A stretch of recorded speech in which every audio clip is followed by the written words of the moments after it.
और आज जब हमारे सैकड़ों पढ़े लिखे लोग हैं और जब शहरों में रह रहे हैं, सोशल मीडिया है, सब कुछ है, हर चीज़ से ताकतवर हैं, आज वो घरों में बैठे हैं तो डर इस बात से लग रहा है, उनसे नहीं लग रहा। वो ज़्यादा क्या करेंगे, वो पीटेंगे, मारेंगे, ख़त्म कर देंगे जान से, इससे बड़ी बात कुछ नहीं है। लेकिन डर हमें अपने उन लोगों से लग रहा है जो घरों में बैठे हैं। सर्दी होती है तो कहते हैं बहुत सर्दी हो रही है, निकलते नहीं है रजाई ओढ़ के। बारिश होती है तो कहते हैं बारिश हो रही है, और जब गर्मी होती है तो गर्मी तो है ही है।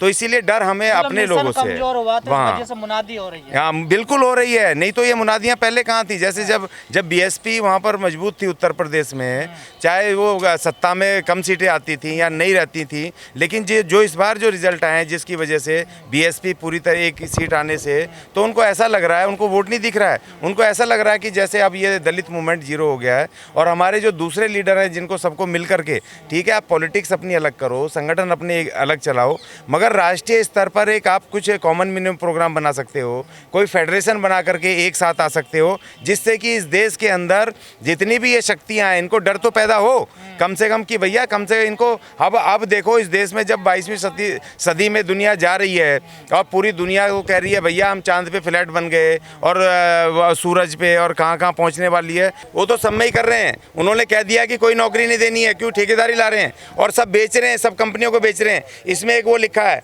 1992 से लेकर के आज तक जितनी कंपनियां बेची हैं सब कंपनियों में हमारा जो रिजर्वेशन रजिस्ट्रेट करें, क्योंकि वो किसी की खैरात में नहीं है, वो फंडामेंटल राइट कॉन्स्टिट्यूशन में, संविधान में बाबा साहब हमें 16(4) में फंडामेंटल राइट है।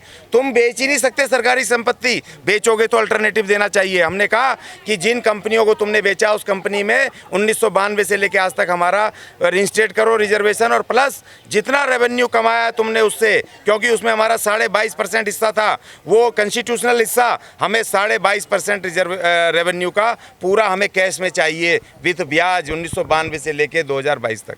सर आपने लिखा है कि मीडिया में भी और फिल्म उद्योग में भी आरक्षण चाहिए। हाँ बिल्कुल। वहाँ तो फिल्में नहीं चलने देते हैं आपकी, जैसे भीमा कोरेगांव फिल्म को रिलीज नहीं करने दिया है, तो इसीलिए तो रिजर्वेशन मांग रहे हैं। जैसे हॉलीवुड में है, आपको पता है हॉलीवुड में, खासतौर पर अमेरिका में, वहाँ पर जातिगत नहीं है लेकिन वहाँ रंग भेद है, गोरे काले का। वहाँ जब संघर्ष हुआ, वहाँ मार्टिन लूथर किंग और तमाम लोगों ने संघर्ष किया, उसके बाद वहाँ पर हुआ कि जो कोई भी पिक्चर जब तक रिलीज नहीं होगी, जब तक उसमें काला हीरो है तो काला विलेन, वो गोरा विलेन होगा, अगर गोरी हीरोइन है तो उसकी को स्टार ब्लैक होगी। तो उस तरीके से हमें भी 22.5% उस पिक्चर में, हर कोई पिक्चर बनेगी SC ST के, जब तक हीरो हीरोइन नहीं होंगे, कलाकार नहीं होंगे, पिक्चर रिलीज नहीं करे सेंसर बोर्ड। हमें रिजर्वेशन चाहिए, डंडा दे के बाबा साहब ने हमें इतना बड़ा हथियार दिया है, और आप कह रहे हो कि हम क्यों ना मांगे, या हम अलग से नहीं मांग रहे, हम संवैधानिक अधिकार मांग रहे जो हमारे बाबा साहब ने दिया। तुम चलाओ भैया हिंदुत्व का वो खूब एजेंडा, हम चलाएंगे संविधान का एजेंडा। संविधान 40 हम अपने लोगों को बता रहे हैं तुम्हारे क्या क्या अधिकार हैं, ले लो।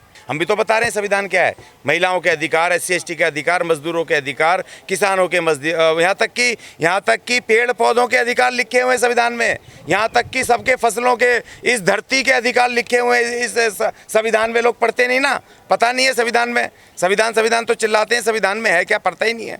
हर चीज़ के लिए, जर्रे जर्रे के लिए, एक नागरिक के लिए अधिकार इस देश के संविधान में बाबा साहब ने दिए हैं। और मज़े की बात देखो, मैं आपको एक और बात बोल देता हूँ। मैंने कहा ब्राह्मण भाइयों से कि भैया जब हिंदू राष्ट्र था तो तब सुदामा भिखारी था, भूखा था, दरिद्र था, यानी ब्राह्मण दरिद्र थे। और जब से संविधान लागू हुआ बाबा साहब का, तब से पहला राष्ट्रपति कौन बना, ब्राह्मण। पहला प्रधानमंत्री कौन बना, ब्राह्मण। इस संविधान से सबसे ज़्यादा फायदा ब्राह्मणों को हुआ है। और कोई भी हिंदू राष्ट्र में एक ब्राह्मण शासक का कोई नाम बता दो, और मैं बताता हूँ कितने लोग मंत्री, संतरी और इस देश के कैबिनेट में ब्राह्मण बैठे हुए हैं। तो ब्राह्मणों को भी संविधान को बचाना चाहिए हमारे साथ आकर के, क्योंकि इस देश का संविधान एक नागरिक को पूरी शक्ति देता, सपोर्ट देता, पूरी ताकत देता, न्याय देता। यहीं पर संविधान की कॉपी जलाई गई थी जहाँ बैठे हैं आप। उन्होंने पढ़ा नहीं होगा ना, कुछ लोगों के कहने से कर दिया। क्योंकि मैं जिससे पूछता हूँ भाई संविधान में ये पहला अक्षर क्या लिखा हो प्रेम्बल में, उनको पता ही नहीं है। बड़े बड़े जो नौकरी कर रहे हैं सरकारी, उनको नहीं पता। मैं उनके घर में जाके पूछता हूँ कि भैया बताओ संविधान पढ़ा, खराब तुम बोल रहे हो, पढ़ा है क्या, नहीं पढ़ा। तो हम तो यही तो कर रहे हैं संविधान 40 में। संविधान की कॉपी मैं साथ रखता हूँ अपने साथ। देखो हिंदी में भाई, हिंदी आती है, हिंदी में, अंग्रेजी आती है, अंग्रेजी में, जिस भाषा में, सब भाषा में संविधान है। किसी ने कह दिया बता के कि संविधान खराब है, हमने मान लिया। भाई कैसे ख़राब है? अगर ख़राब होता तो एक कमीज बढ़िया टेरिकोट की पहन करके मैं यहाँ नहीं बैठा होता, भाषण नहीं दे रहा होता। क्योंकि संविधान नहीं था तो तब मुझे ये अधिकार नहीं थे, तब मुझे रोटी खाने का अधिकार नहीं था, तब मुझे आज़ादी के साथ ये अपनी बात कहने का अधिकार नहीं था। आज है। तो इसलिए संविधान को बचाना एक एक नागरिक की जिम्मेदारी। हिंदू और धर्म की शिक्षा वो एक अलग मैटर है। दुश्मन कह रहे हैं कि शेड्यूल कास्ट, ओबीसी, पिछड़ा सब हिंदू हैं, हम लोग हिंदू हैं, लेकिन हम तो नहीं जाते हमला करने। वोटों के ध्रुवीकरण की राजनीति में आरएसएस बड़े सुनियोजित तरीके से इसका प्रचार पूरे देश के अंदर कर रही है। उनके कहने का अर्थ ये है कि हिंदू खतरे में है, ये बताया जा रहा है। एक साथी मेरे अभी कह रहे थे कि अब्दुल कलाम भी जो है मुस्लिम थे, राष्ट्रपति थे। जहां 99, चलिए 100% की बात नहीं करते, जहां 99% लोग संवैधानिक पदों पर बैठे हुए लोग हिंदूवादी व्यवस्था। अरे आप मुझे बताइए ना, ध्रुवी जो सांप्रदायिक दंगे हो रहे हैं उसके असली आरएसएस है, आरएसएस उसका आरएसएस है, भारतीय जनता पार्टी और आरएसएस है। कौन चला रहा है उसको? मोहन भागवत। क्या है उसकी जाति? जाति तो सबको पता है, ब्राह्मण है। तो जब आप मुस्लिम विक्टिम है, आप मुसलमानों को बता रहे हैं एक धर्म के हिसाब से, तो उनका क्यों नहीं बता रहे जिसको आप विक्टिम माने? आप साफ साफ आप बताइए ना कि आप पर हमला कौन कर रहा है। आप पूरे हिंदू कम्युनिटी को क्यों बदनाम करते हैं? नहीं, पूरी हिंदू कम्युनिटी को बदनाम नहीं किया जा सकता। और हिंदू कम्युनिटी पूरी की पूरी मार खाता है तो लिए आदिवासी मार खाता है तो आदिवासी है, और जब मुसलमान पर हमला होता है तो हिंदू हिंदू हिंदू। मैं तो नहीं मारने गया आज तक किसी मुसलमान को। ये मामला, तो आप मुझे क्यों बदनाम कर रहे हैं? नहीं, हम आपको नहीं बदनाम कर रहे हैं। ये जो भ्रम है, अगर आप लोग इस भ्रम को तोड़ दें और जैसे आरएसएस जो है आपको हिंदू प्रयोजित करके वोटरों का ध्रुवीकरण करता है और खुद को सनातनी कहता है, अगर इस चीज को तोड़ेंगे। क्या कहेगा जो आप विक्टिम हो ना जी, आपके घर पर हमले हो रहे हैं ना, आपके मस्जिदों के सामने जाके नारेबाजी हो रही है ना, झंडा फहराया जा रहा है ना, वो करने वाला कौन है? ये आरएसएस। हिंदू हिंदू क्यों बोल रहे हैं?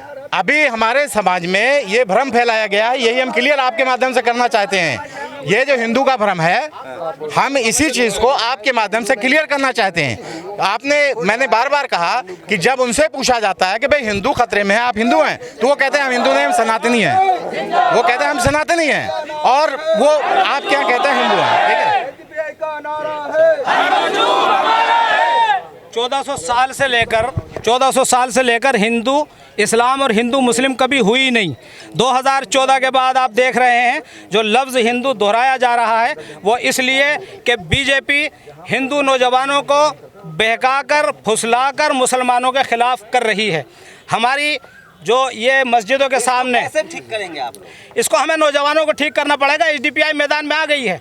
अब आपके पास एक विकल्प है। ठीक करेंगे कि स्कूल बना के ठीक करेंगे? हर तरह से ठीक करेंगे, जहां जरूरत पड़ी वहां ठीक करेंगे। अगर नाश्ता पानी देने की जरूरत पड़ेगी तो ठीक करेंगे। और हमने आपसे पहले भी कहा था, परिवर्तन कराएंगे। आपको मालूम है नाश्ता पानी क्या होता है। 1400 साल से